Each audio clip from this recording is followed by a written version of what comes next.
1절에서 8절까지 말씀. 저 여러분 한 절씩 교독하시다가 마지막 8절은 같이 한 목소리로 공독하시겠습니다. 우시야 왕이 죽던 해에 내가 본즉 주께서 높이 들린 보좌에 앉으셨는데 그의 옷자락은 성전에 가득하였고 스라들이 모시고 섰는데 각기 6날개가 있어 그 둘로는 자기 얼굴을 가렸고 그 둘로는 자기 발을 가렸고 그 둘로는 날며 서로 불러 이르되 거룩하다 거룩하다 거룩하다 만군의 여호와여 그의 영광이 온 땅에 충만하도다 하더라. 이같이 올라가는 자의 소리로 말미암아 지지라는 타가 이동하며 성전의 행위가 충만하니라. 그때 내가 말하되 화로가 나여 망하게 되었도다. 나는 입술이 부정한 사람이요 나는 입술이 부정한 백성 중에 거하면서 만군의 여호와이신 왕을 베었음이로다 하였더라. 그때 그 스랍 중에 하나가 부젓가락으로 제단에 집은다. 빈 숯불을 손해가지고 나에게 날아와서 그것을 내 입술에 대며 이르되 보라 이것이 내 입에 닿았으니 내 악이 제하여졌고 내 죄가 사하여졌느니라 하더라. 우리 다같이 읽겠습니다. 시작. 내가 또 주의 목소리를 들으니 주께서 이르시되 내가 누구를 보내며 누가 우리를 위하여 갈고 하시니 그때 내가 이르되 내가 여기 있나이다 나를 보내소서 하였더니 아멘. 할렐루야. 반갑습니다. 우리 함께 인사 나누기 원합니다. 참 잘 오셨습니다. 은혜 충만히 받고 돌아가시길 바랍니다. 오늘도 성령님의 역사로 여러분 가운데 임재하셔서 그 심령을 기쁨이 넘치는 그 하루를 보내게 해주실 줄로 믿습니다. 지금 우리는 이 신앙 성장을 위한 영적 기초다듬기 6가지 훈련, 그 중에서 4번째 항목인 예배 회복 훈련에 대해서 살펴보고 있는데요. 제가 이번에 이 예배 회복과 관련해서 여러 책들을 살펴보다가 그 토미 테니가 쓴 다윗의 장막이라는 책에서 우리가 회복해야 될 예배 본질이 무엇인지를 발견하고 참 많은 도전을 받았습니다. 그래서 그 책에 나오는 한 대목을 소개해드리려고 하는데요. 자, 그 책 서문에서 저자가 이런 질문을 던집니다. 당신은 어린 시절 살았던 집에 대한 따뜻한 추억이 있는가? 그렇다면 어떤 것들을 기억하는가? 건물 자체에 대한 기억인가? 아니면 그 집에서 일어난 일들에 대한 기억인가? 확신하건대 당신은 어떤 건물에 대한 따뜻한 기억이 있다면 그 이유는 그곳에 일어난 일들 때문일 것이다. 아버지와 함께 산책했던 일, 친구들과 놀던 일, 어머니가 꼭 안아주신 일, 그런 일들 말이다. 당신을 향수에 적게 만드는 것은 그 집의 외면적인 구조가 아니라 그 집에서 있었던 행복한 사건일 것이다. 이제 추석이 다가오고 있는데요. 우리가 뭐 추석이 되고 설날이 되면 고향을 그리워하고 찾고 싶어하는 게 뭐 다 이런 이유들 때문 아니겠습니까? 그래서 이 저자가 그 책에서 자기가 경험했던 재밌는 에피소드 하나를 사례로 드는데요. 한 번은 이분이 그 어린 자녀들과 함께 자기가 어린 시절에 자랐던 그 동네로 여행을 간 겁니다.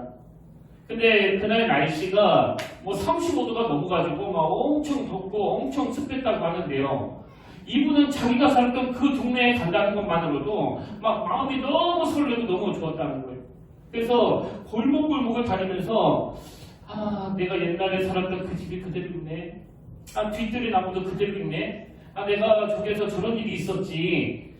아마 뭐 비슷한 경험이 있는 분들은 이게 뭐 어떤 느낌인지 다 아실 거예요. 너무 행복하지 않겠습니까? 이 저자도 마찬가지로 막 신나가지고 그 옛 추억을 회상하면서 너무나 벅찬 시간을 보내고 있는데요. 딱 뒤를 돌아보니까 그 가족들이 아무도 안 보이는 거예요. 그래서 이 사람들이 어떤가 찾아보니까요. 차에 에어컨 켜놓고 쉬고 있더라는 겁니다. 그 모습을 보고 이 저자가 막 너무 마음이 상해가지고 그 자녀들에게 막 화를 내면서 아, 니들 여기서 뭐하고 있느냐고. 아, 내가 보여줄 곳이 얼마나 많은데 왜 차에서 들어가 있느냐고 그랬더니요. 큰딸이 아주 퉁명스럽게 대답을 하는데 그 요지가 너무 재미가 없다는 거예요. 아빠가 그 집에 의미를 주는 이유는 아빠가 어릴 때 경험했던 그 추억 때문이잖아요. 근데 우리는 그 집에 대해서 아무런 추억이 없단 말이에요. 뭐 충분히 공감하는 이야기 아닙니까? 근데 그 저자가 이런 일을 겪고는 며칠 뒤에 그 성경을 묵상하다가 우연히 그 사도행전 15장 16절을 발견했는데요. 하나님이 이렇게 말씀하십니다. 이후에 내가 돌아와서 다윗의 무너진 장막을 다시 지으며 또 그 허물어진 것을 다시 지어 일으키리니. 이 저자가 이 구절을 읽으면서 이런 질문이 나오는 거예요. 아니, 하나님은 왜 유독 이 무너진 다윗의 장막을 다시 재건하고 싶어 하시는가? 뭐 의미 부여로 치자면 최초로 지어진 그 모세의 장막도 있고, 또 규모로 치자면 그 웅장한 솔로몬의 성전도 있는데 왜 하나님은 하필 이 다윗의 장막을 재건하고 싶다고 하시는 건가? 그런 질문을 가지고 저자가 말씀을 묵상하는데요. 그 순간 하나님이 자기에게 이렇게 말씀하신 것 같더래요. 내가 왜 무너진 다윗의 장막을 재건하고 싶어 하느냐고? 그것은 추억 때문이란다. 그리고는 이 저자가 그런 깨달음을 얻고 그 책에서 이런 부연 설명을 합니다. 하나님은 다른 어떤 곳에서도 경험하지 못하신 일들을 다윗의 장막 안에서 경험하셨고 그 보물 같은 추억들을 품고 계셨던 것이다. 결론적으로 하나님께 이 다윗의 장막은 건물이라기보다는 추억이었던 것이다. 지금 저자가 뭘 말하고 싶은지 아시겠죠? 하나님이 왜 그 무너진 다윗의 장막을 재건하기 원하시느냐? 그 다윗의 장막은 모세의 장막처럼 처음 지어진 것도 아니고 그 솔로몬의 성전처럼 웅장한 것도 아니지만 다윗을 위시해서 이스라엘 백성들이 그 장막에서 하나님이 기쁨을 가져갔던 예배, 추억이 깃든 예배를 드렸기 때문에 하나님은 그 다윗의 장막을 다시 재건하기를 원하신다는 거예요. 그래서 제가 예배는 건물이 아니라 하나님을 경험하는 그 사건이라고 말씀드리는 겁니다. 이런 의미에서 오늘 먼저 저와 여러분이요, 이 예배를 통해서 살아계신 하나님, 역사하는 하나님, 치유하시는 하나님을 많이 경험하면서 그 하나님과 많은 추억을 만들어야 돼요. 그리고 이 예배 시간 저와 여러분이 가슴 뜨거운 이 추억을 하나님과 많이 만드시되 이게 그냥 나만 간직하는 추억이 되면 안 되고요. 우리 자녀들에게도 이 추억을 만들어줘야 된다는 겁니다. 왜? 아무리 부모가 하나님과 가슴 벅찬 추억을 만들었다 하더라도 우리 자녀들이 이 추억을 만들지 못한다면 그 토미, 테니의 자녀들처럼 이 예배당은 우리 아이들에게 아무런 추억이 없는 또 너무나 지루했던 곳으로 기억될 수밖에 없기 때문이에요. 아니, 지금 아버지는 어린 시절에 자기가 살던 동네를 돌면서 그 나무 한 그릇을 보면서도 막 가슴 벅차고 감격하고 있는데 그 자녀들은 그냥 시큰둥해가지고 돈도 이게 뭐하고 있는 거냐고, 빨리 집에 가자고. 그래서 에어컨이 켜있는 그 차 안에 들어가 있는 이게 딱 오늘 한국계 우리 아이들의 모습이기 때문에 부모님들이 이걸 더 이상 방치하면 안 된다는 겁니다. 제가 지난주에 저희 어머니가 저희 그 삼남매를 재우실 때 예수님 사진을 보면서 하나님, 이 아이가 예수님 닮게 해주세요, 그런 기도를 드렸다고 했잖아요. 근데 어머니가 그 설교를 듣고는 저에게 전화하셔가지고 뭐라고 말씀하신가 하면은요, 사실은 너희들을 재울 때만 그렇게 기도한 게 아니고 니들이 태어나기 이전부터 쌍둥이인지도 모를 때부터 그렇게 기도하셨다는 거예요.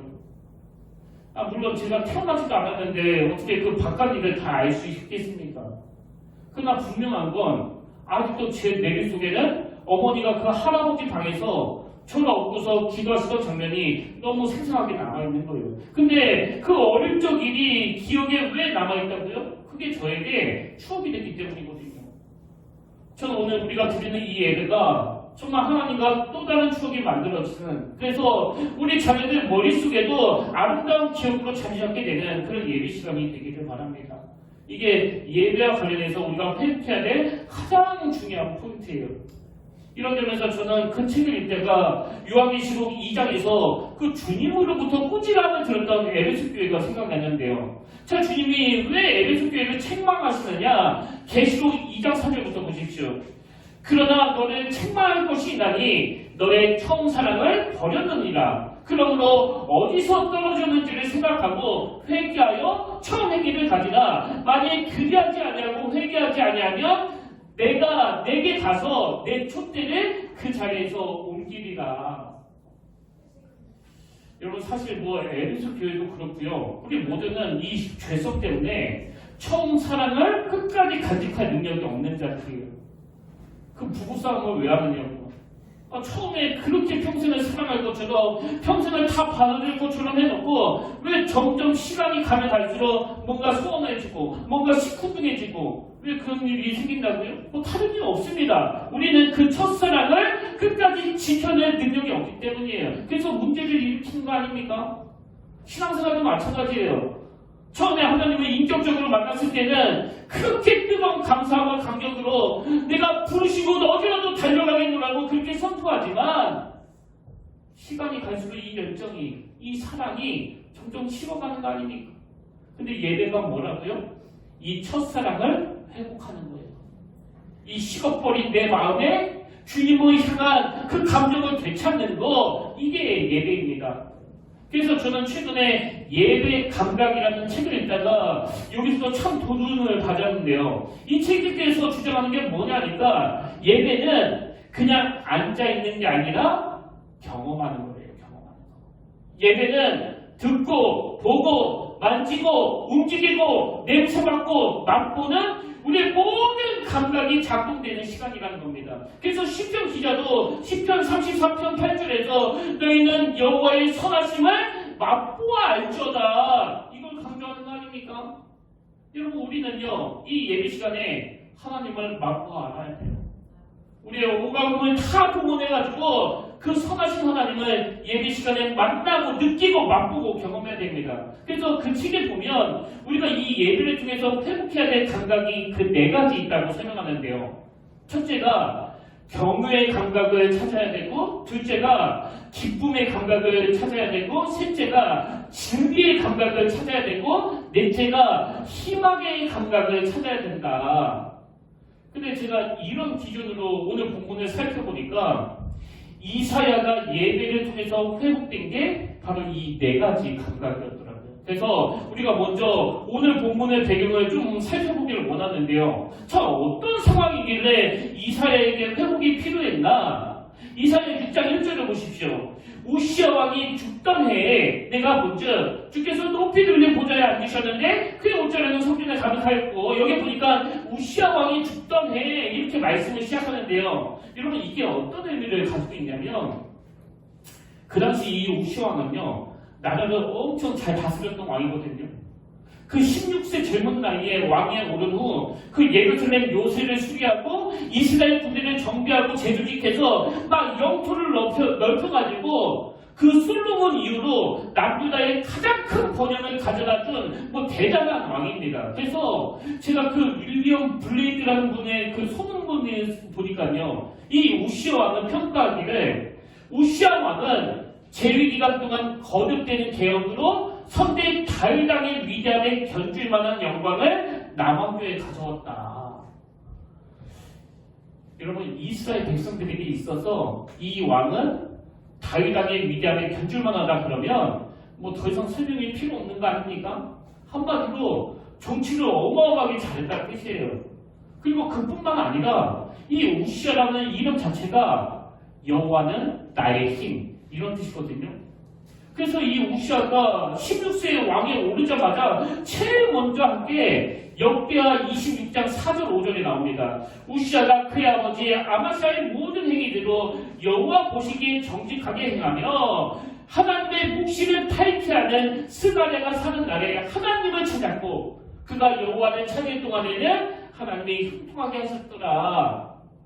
16세 그 어린 나이에 왕에 오르자마자 제사장 스가랴와 함께 하나님 앞에 예배를 드렸고, 그가 여호와를 찾을 동안에는 하나님이 그 인생을 형통케 하셨다는 거예요. 그래서 뭐 하나님 앞에서나 또 사람 앞에서나 항상 인정을 받았던 대단한 왕이 바로 이 우시야 왕인데요. 오늘 본문이 어떻게 시작합니까?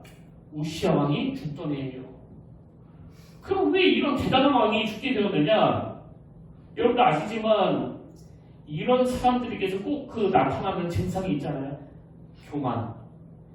이게 무슨 별채프로처럼 성공한 무게만큼 그 교만도 항상 함께 따라오는 거예요. 그래서 그렇게 신실한 믿음의 소유자였던 우시아 왕이 이 교만으로 인해 하나님으로부터 책망을 받아 그 문둥병에 걸려가지고 결국은 그 권력에서 쫓겨나 비참하게 죽음을 맞이하는데요. 그러니까 이 우시아 왕이 죽던 해 이 표현은 지금 이사야는 물론이고 모든 백성들이 그렇게 의지하던 왕이 하나님의 징계로 말미암아 없어진 상태, 그 의지하던 대상이 사라져서 억장이 무너지는 비참한 상태를 말하는 거예요. 그래서 이사야 선지자가 이런 절망적인 우시아 왕이 죽던 해에 그렇게 정치 잘하던 왕이 죽어버린 그 상황에 하나님의 성전을 찾는데요. 거기서 뭘 경험하느냐? 이사야가 하나님의 영광을 경험한 거예요.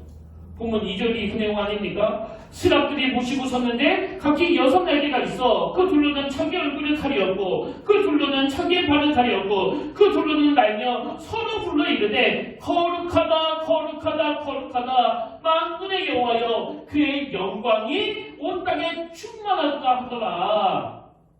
여러분 꼭 기억하셔야 됩니다.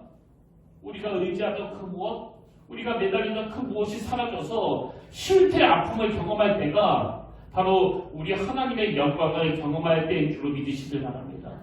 왜? 그것이 이 비참한 상황을 회복시켜주는 도구이기 때문이에요. 그래서 저는 오늘 이 본문 말씀을 가지고 우리가 회복해야 될 그 4가지 감각에 대해서 하나씩 살펴보려고 하는데요. 아까도 말씀드렸지만 우리가 예배와 관련해서 회복해야 될 그 첫 번째 항목은 바로 그 경외의 감각입니다. 경외의 감각. 하나님을 두려워하는 것. 너무나 크신 그분 앞에 압도되는 마음, 이게 경외의 감각이에요. 그리고 이 경외의 감각은 나머지 그 3가지 감각을 다 연결하는 너무나 중요한 감각이기 때문에 여기에 좀 무게를 두고 말씀을 풀어나가려고 하는데요. 자, 아까 이사야가 경험한 게 바로 이 경외의 감각 아닙니까? 3절을 다시 보십시오. 서로 불러 이르되 거룩하다 거룩하다 거룩하다 만군의 여호와여 그의 영광이 온 땅에 충만하다 하더라. 지금 현실은 너무나 비참한 상황이에요. 그들이 그렇게 의지하던 대단한 왕은 저주를 받아 죽어버렸습니다. 그리고 이사야 1장에 보면 온 나라가 지금 머리부터 발끝까지 그 성한 곳이 한 군데도 없는 그런 상황이에요. 근데 이렇게 영적으로나 육적으로나 하나님을 두려워하지 않아가지고 그 의지하던 왕이 죽어버린 이 위기 상황에서 이사야가 영안을 열고 하나님의 거룩을 경험하고 났더니 여전히 그 땅은 비참한 상태지만 만군의 여호와여 그의 영광이 온 땅에 충만하도다. 이 경외의 감각이 다시 회복된 거예요. 여러분 흔히들 오늘 우리 시대를 이 경이로움을 잃어버린 시대, 이 감탄이 사라져버린 시대 그렇게 말하지 않습니까? 뭐 엘리베이터를 탈 때마다 느끼지만 특히나 우리나라 청소년들 보면 너무 불쌍해요. 저희가 한번 말씀드렸는데요. 제가 그 엘리베이터를 탈 때 학원 가는 애들한테 종종 그 말을 건네거든요. 안녕. 학원 가니? 밤늦게까지 얼마나 힘드니? 근데 이 애들이요. 제가 뭔 말을 해도 아무런 반응이 없어요. 애들이 꼭 무슨 그 AI 로봇 같아. 뭐 사람이 엘리베이터에 타고 있거나 말거나 뭐 말을 걸거나 말거나 아무런 응대를 안 해줍니다. 아마 뭐 집에 가서 엄마한테 이렇게 말했을 거예요. 엄마 나 방금 이상한 아저씨 만났다. 그래서 한때는 제가 안녕? 그래도 갔다가 반가워? 그래도 갔다가 잘 있었어? 그렇게 말을 보냈는데요. 요새는 뭐 아무 말도 안 해요. 이제 저도 지쳤어요. 왜? 항상 먼저 따뜻한 말을 보내도 돌아오는 건 그냥 시큰둥한 반응입니다. 누가 이 아이들을 이렇게 만들고 있느냐고요. 이건 우리 어른들도 마찬가지 아닙니까? 도대체가 뭐가 그렇게 지쳐있는지는 몰라도 편의점에 들어가면서 나가면서 그 뒤에 사람이 있어가지고 문을 딱 열어주는데도 뭐 고맙다고 말하는 사람은 별로 없고요. 어떤 사람은 당신이 뭔데 문을 열어주냐는 그 표정이에요. 이게 우리 모두의 증상 아닙니까? 제가 태어나서 그 외국이라고 다녀본 데가 그 딱 두 군데 있는데요. 하나는 말레이시아고 또 하나는 그 싱가포르거든요. 근데 이 두 군데도요, 뭐 제돈으로 간 것도 아니고 그 청소년 사역할 때 교회에서 보내줘서 간 거예요. 한 3일은 말레이시아에 있다가 나머지 이틀은 그 싱가포르에 있었는데 뭐 오래 갔다 온 것도 아닙니다. 그 5일 동안에 잠깐 갔다 온 거예요. 한 번은 그 싱가포르에 있을 때 그 가드슨 바이더베이 식물원이라고 싱가포르에서 뭐 엄청 유명한 곳이라고 하더라고요. 그래서 제가 그 교회학교 아이들과 함께 그 식물원을 방문했는데요. 제가 뭐 아직도 기억이 나는 게 그 어마어마한 자연 앞에서 제가 했던 첫 마디가 이거예요. 뭐 사진하고 똑같네. 옆에 외국 사람들은 막 어메이징, 막 오마이갓, 막 이러면서 감탄사를 연결하는데 저는 사진에서 본 거랑 똑같은 거예요. 그래서 그냥 숙소에 있을 걸 이런 생각을 하면서 돌아다녔던 기억이 있거든요. 제가 오늘 이 설교를 준비하다가 그때가 생각났는데요. 아마 그 당시 제가 막 사역에 너무 몰입하고 있다 보니까 좀 그 괴물 비슷하게 된 것 같아요. 감정이. 뭐 더 이상 어떤 감정도 막 일어나지도 않고 이 정서는 너무나 메말라게 되는 거죠. 최근에 어떤 여행객이 한국 사람들이 관광하는 걸 가지고 꼬집는 글을 쓴 걸 제가 봤는데요. 한국 사람들은 관광할 때 어떤 특징을 가지고 있는가 하니까 분명히 이 코스는 절대로 하루에 다 볼 수 없는 그런 코스인데도 불구하고 신기하게도 하루 만에 다 본다는 거예요. 그럼 이게 도대체 어떻게 가능하냐? 그건 사진만 찍고 오기 때문이라는 겁니다. 자, 여기에서 사진 찍으세요. 잘 나옵니다. 체크. 자, 여기에서 찍으세요. 또 체크. 다 찍으셨죠? 이제 빨리 버스 타고 이동합시다. 여러분, 지금 이 가이드가 시킨 대로 아무 감정 없이 움직이고 있는 거 아닙니까? 뭐 저처럼 어느 관광지를 가든 어느 여행을 가든지 간에요. 여러분 이 감탄이 없다면 그거는 뭐 안 간 거랑 똑같은 거예요. 근데 여러분 여행은 관광은 그렇게 대충 다녀도 되지만 예배는 절대 그런 식으로 아무 감정 없이 드리면 안 됩니다.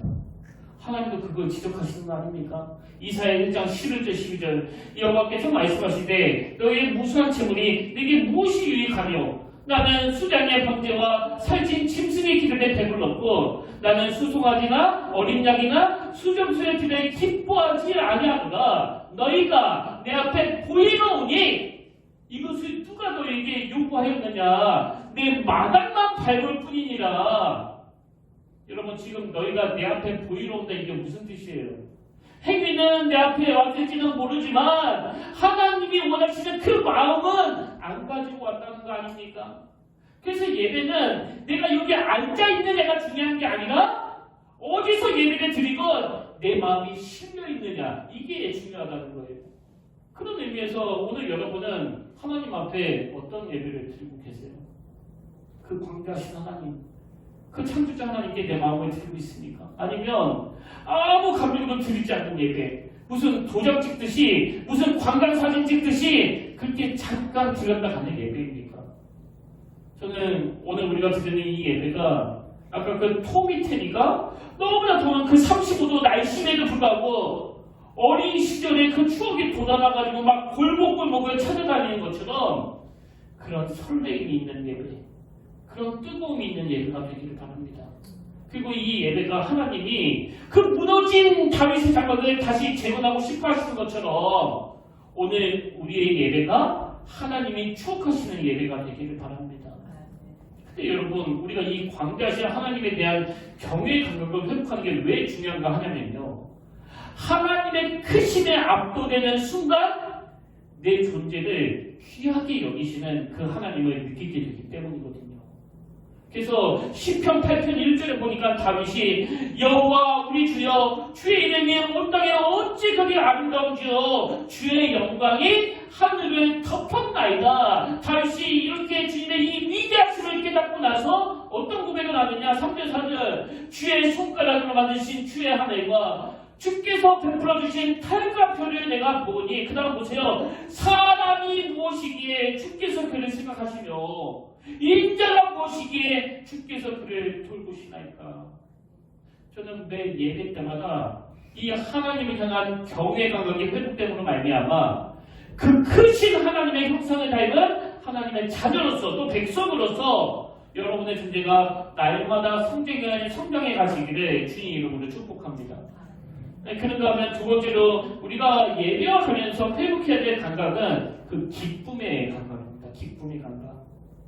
첫 번째 경외의 감각이 나머지 감각들을 관통하는 큰 개념이기 때문에 제가 길게 설명을 했는데요. 둘째, 셋째, 넷째는 좀 간단하게 설명할 수 있습니다. 이사야가 이 예배를 통해 경험하게 된 그 기쁨의 감각을 여러분 한번 느껴보십시오. 무슨 기쁨인지. 보면 5절부터 나옵니다. 그때 내가 말하되 화로가 나의 망하게 되었도다. 나는 입술이 부정한 사람이요 나는 입술이 부정한 백성 중에 거주하면서 만군의 여호와이신 왕을 배웠음이보다 하였더라. 그때 그런 스갑 중에 하나가 부젓가락으로 제단에서 집은 바 피수술 손에 가가지고 내게로 날아와서 그것을 내 입술에 대며 이르되 보라 이것이 내 입에 닿았으니 내 악이 제하여졌고 내 죄가 사하여졌느니라 하더라. 아까도 말씀드렸지만 지금 현실은 그렇게 의지하던 우시 왕은 교만 때문에 징계를 받아 죽어버렸고 그 백성들은 영적으로 타락해서 그저 성적 마당만 밟고 있는 하나님께 마음을 들이지 않는 그런 제사를 드리고 있는 상황이에요. 그래서 뭐 왕이건 백성이건 하나님께 죄를 안 지는 사람이 하나도 없던 이 타락의 시대에 이사야가 이 예배를 통해 그 위대하신 하나님을 향한 경외의 감각이 회복되고 나니까 그 천사가 뭐라고 이야기합니까? 너의 악이 제하여졌고 너의 죄가 사하여졌느니라. 그래서 이사야 마음에 이 사죄의 은총으로 인한 기쁨이 넘치도록 회복이 된 거예요. 모든 목사님들이 다 그런 고백을 하실 거라고 짐작하는데요. 저 역시도 자격이 없는 목사예요. 저 같은 게 감히 어떻게 이 하나님의 말씀을 전하는 그런 설교자가 될 수 있겠습니까? 그래서 매일매일 언어의 결핍, 능력의 결핍, 지식의 결핍, 인품의 결핍을 느끼면서도 다시 주일이 되면 하나님의 말씀을 들어가는 이 설교자로 서야 된다는 게 저를 늘 괴롭게 하고 힘들게 하지만요. 그러나 여러분, 내 예배를 통하여 하나님은 내 입술의 연약함을 치유해 주시고 내 행위의 연약함을 치유해 주시고 내 생각의 연약함을 치유해 주시고 그래서 이 자격도 없는 내가 무려 15년이나 넘게 묵혀할 수 있도록 이 사죄의 은총을 베풀어 주신 그 하나님을 경험하기 때문에 여러분 저에게 이 예배는요 너무나 감사가 넘치는 너무나 기쁨이 넘치는 예배예요. 그래서 저는 이 기쁨의 감각을 묵상하다가 옛날 그 할머니 권사님들이 교회에서 모여서 막 박수치면서 부르시던 이 찬양이 떠올랐는데요. 찬송가 421장 다시는 찬양 아닙니까? 내가 예수 믿고서 죄사함하다 나의 모든 것 다 변했네. 지금 내가 가는 게 천국길이요 주의 피로 내 죄가 씻겼네.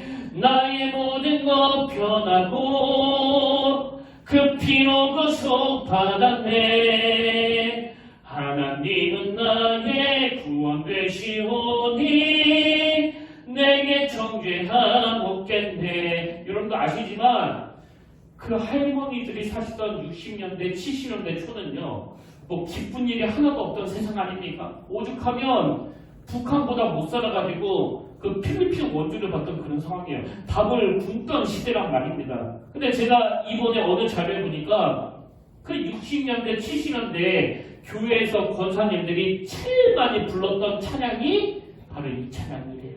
그리고 그냥 부른 것도 아니고 여러분 그 해병대 박수 아시잖아요.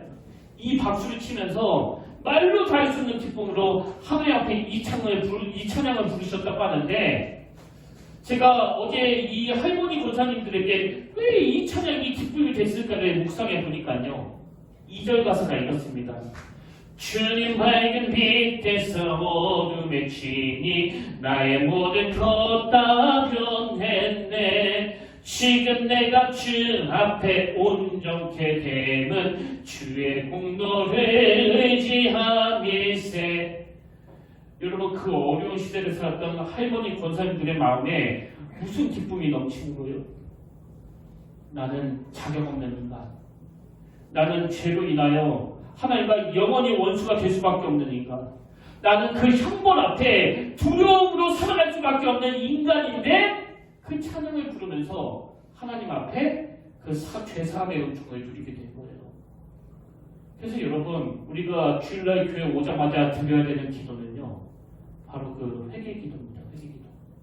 하나님 엿새 동안 그 엉뚱한 곳을 배회했던 거 주님 앞에 회개합니다. 다시 주님 앞에 돌아왔사오니 내 부끄러웠던 그 모든 것들을 다 용서해 주시길 원합니다. 이게 하나님을 향한 그 경외의 감각이 회복된 자들이 누리는 사죄의 은총이라는 겁니다.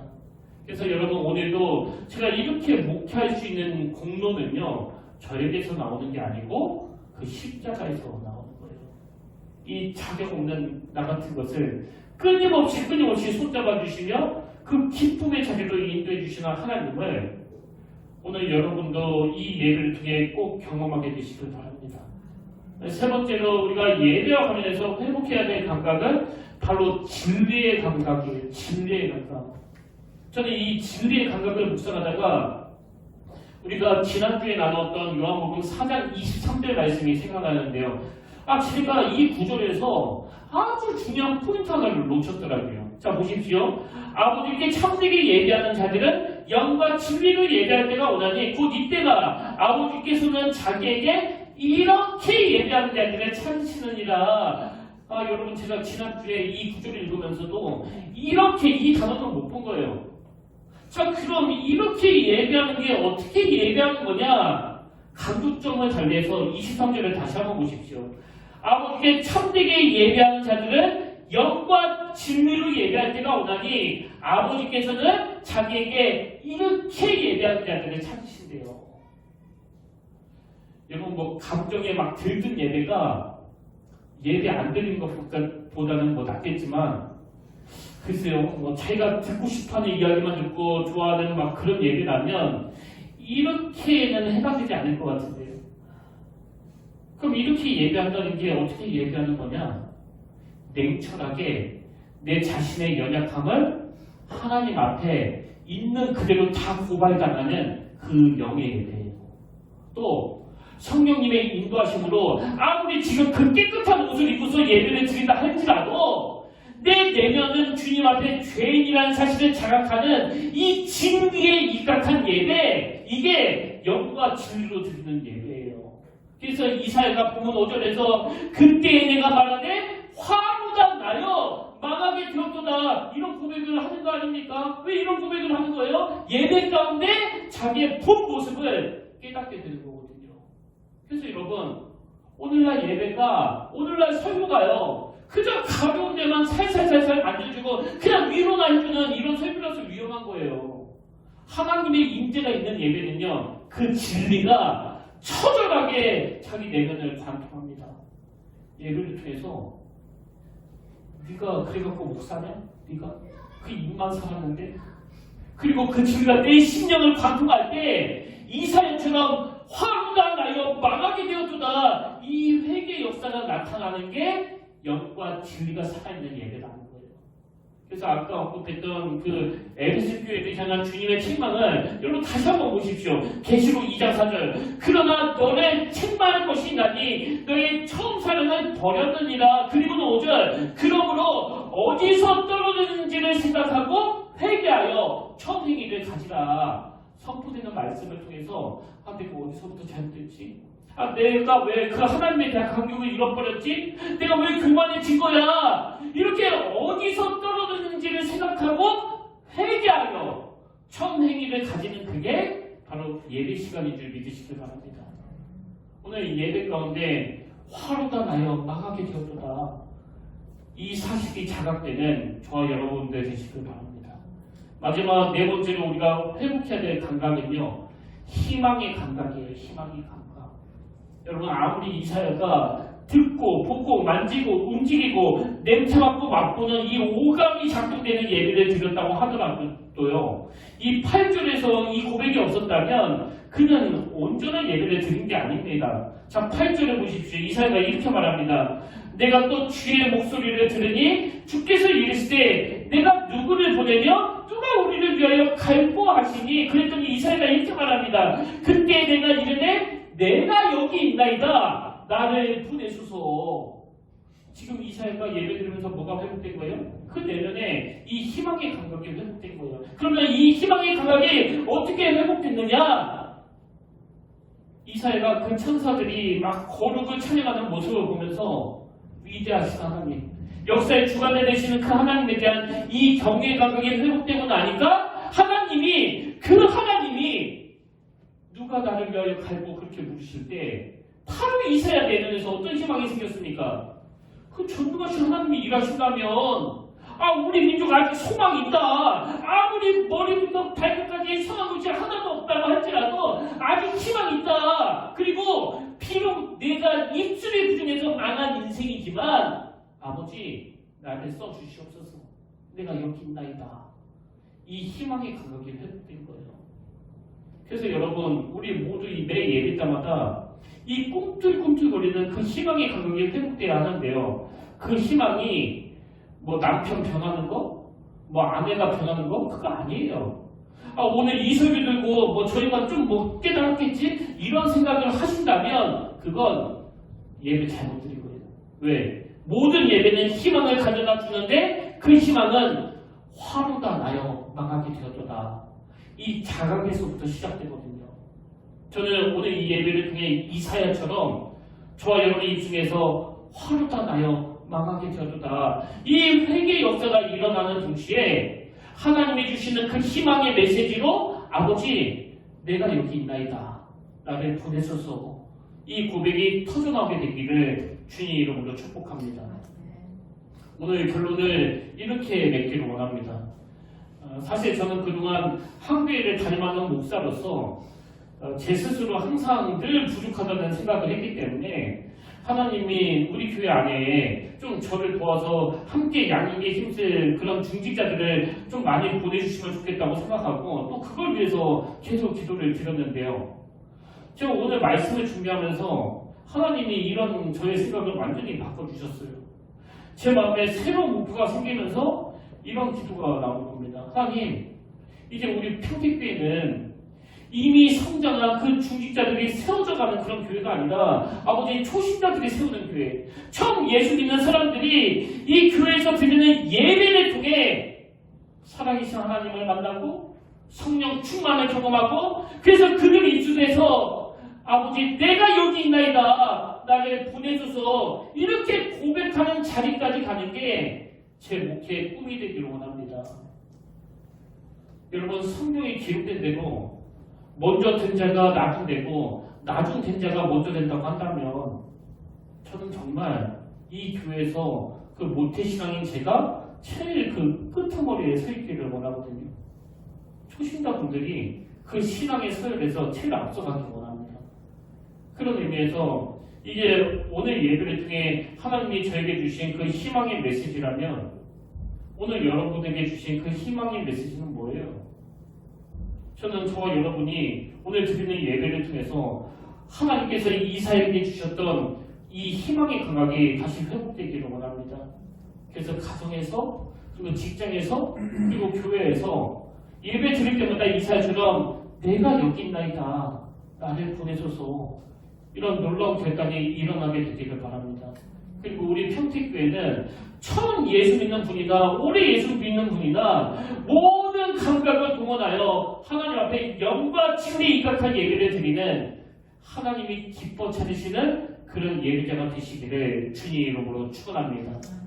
저는 오늘 이 네 가지 감각을 쭉 묵상하면서 그 임재라는 찬양이 계속 머릿속에 맴돌았는데요. 여러분 이 찬양 함께 부르실 동안에 오늘 예배 가운데 임재하시는 그 하나님을 갈망하시길 바라요. 여러분들 모든 감각을 다 동원해서 그 감각들을 깨우시길 바랍니다. 우리 온 마음을 다하여 그 하나님께 이 찬양 올려드리길 원합니다.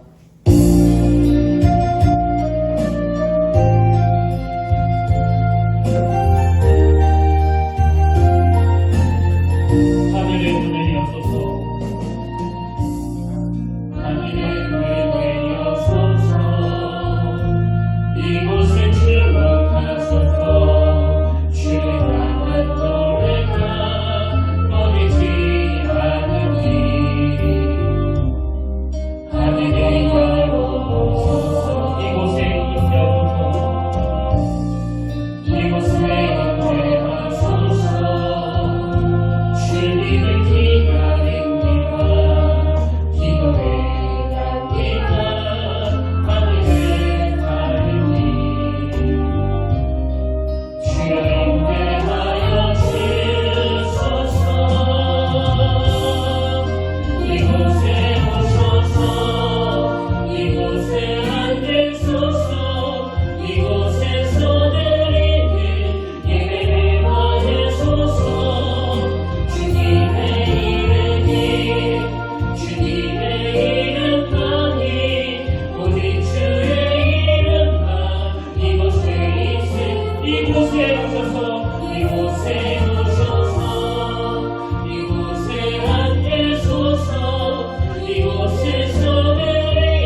하나님 아버지, 오늘 우리는 이 경이로움을 잃어버린 시대, 감탄이 사라진 시대를 살아가고 있습니다.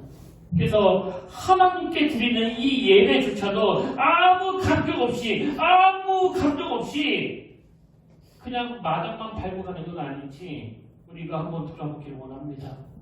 오늘 이 예배에 함께 하시는 성령님의 역사로 내 본 모습을 깨닫게 하시고 이스라엘과 하나님의 영광을 경험하고 그 경외의 감각이 깨어난 것처럼 우리가 드리는 이 예배에도 동일하게 그러한 역사가 일어나도록 역사하여 주시옵소서.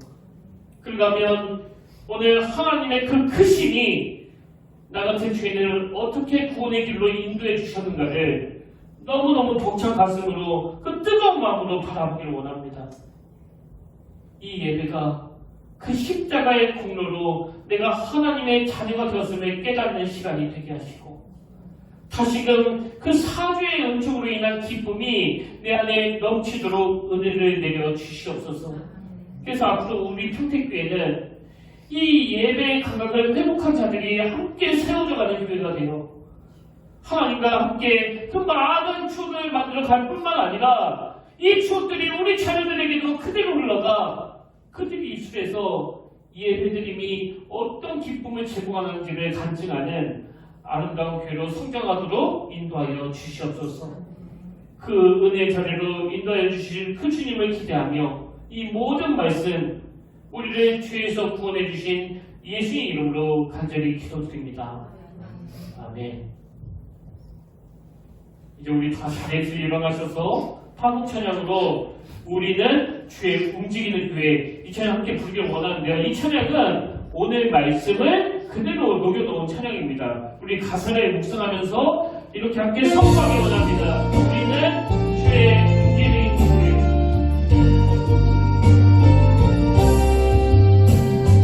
우리는 주의 움직이는 교회. 이곳은 주의 부르는 자리. 내가 기도하는 모든 땅에서 하나님 예배하리.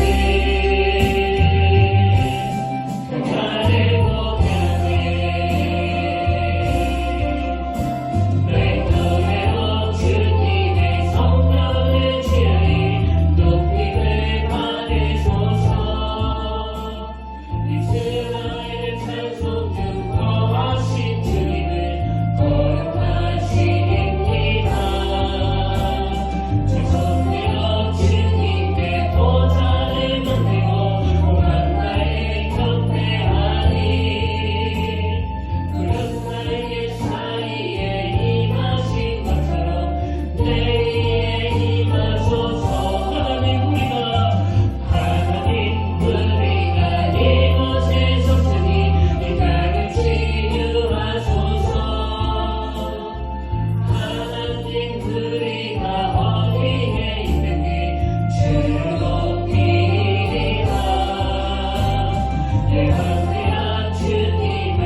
살아계신 하나님 아버지, 무엇보다도 오늘 이 예배가 하나님이 기뻐하시는 예배가 되기를 원합니다.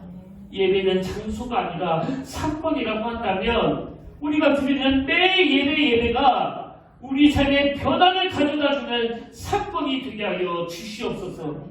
그래서 눈에 보이는 현실이 아무리 낙심할 수밖에 없는 그런 상황이라 할지라도 예배를 통하여 희망을 발견하게 하시고, 내가 여기 있사오니 나를 보내소서 결단하며 다시 한번 일어설 수 있는 용기와 에너지를 공급받는 기쁨이 넘치는 예배가 되게 하여 주시옵소서. 오늘 우리 모두가 그 주님 앞에 신령과 진정으로 나아갈 때 내 오감이 다 복원되어 내 영혼의 지정이가 모두 살아나며 문을 열고 나갈 때는 한 주를 거뜬히 살아낼 수 있는 능력을 얻어 이번 추석 명절 동안 예배 잘 드린 자들이 누리는 그 성령 충만함을 한 주 내내 누리고 맛보면서 그렇게 살아가도록 인도하여 주시옵소서. 이제는 우리 주 예수 그리스도의 은혜와 하나님 아버지의 다없는 사랑과 성령님의 감동, 감화, 위로, 교통, 충만하심의 역사가 오늘 주신 말씀 마음에 담고 다시 심어도 달려가기로 다짐하며 예배하는 모든 주의 자녀들 머리 위에 지금부터 영원토록 함께 하시기를 간절히 축원합니다.